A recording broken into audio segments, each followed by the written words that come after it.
ഇന്നേ ഞാൻ കുറച്ച് തേനുമായിട്ടാണ് വന്നേക്കുന്നത്. അപ്പോൾ കഴിഞ്ഞ ഒരു വീഡിയോ ഞാൻ ഇട്ടിട്ടുണ്ടായിരുന്നു, ഇതുപോലെ ഒരു കസ്റ്റമർ ഗൾഫിലോട്ട് കൊണ്ടുപോകാൻ വേണ്ടിയിട്ട് തേന് ചോദിച്ചിട്ടുണ്ടായിരുന്നു. അപ്പോഴും ഞാൻ ഇതുപോലെ കാണിച്ചു തന്നിട്ടുണ്ടായിരുന്നു. ഇത് കാച്ചാത്ത തേനാണ്, അതൊരു യെല്ലോ കളറിലിരിക്കും. ഇത് കാച്ചിയ തേന്.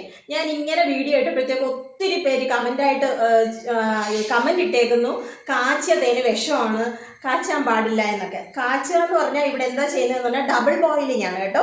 വെള്ളം തിളപ്പിച്ചിട്ട് അതിൻ്റെ മുകളിൽ നമ്മൾ തേന് വേറൊരു പാത്രത്തിൽ വെച്ചിട്ട് ചൂടാക്കി അതിൻ്റെ ജലാംശം എല്ലാം കളഞ്ഞ് എടുക്കുന്നതാണിത്. അല്ലാതെ ഡയറക്റ്റ് അത് ചൂടാക്കത്തില്ല കേട്ടോ. അതാണ് കാച്ചിയ തേന്, ഇത് കാച്ചാത്ത തേന്.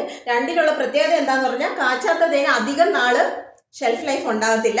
ഇത് നമുക്ക് കുറേ കാലം യൂസ് ചെയ്യാൻ പറ്റും. അപ്പോൾ ഇതിപ്പോൾ ഇത് 3 എനിക്ക് ഒരു കസ്റ്റമർ ചോദിച്ചിട്ടുണ്ട്, ദുബായിലോട്ട് കൊണ്ടുപോകാൻ വേണ്ടിയിട്ടാണ് കേട്ടോ. അപ്പോൾ ആവശ്യക്കാരുണ്ടെങ്കിൽ ഒന്ന് ഓർഡർ ചെയ്തേക്കണേ. ഞങ്ങൾ ഉണ്ടാക്കുന്നതല്ല കേട്ടോ, വാങ്ങിച്ച് തരാം നിങ്ങൾക്ക്.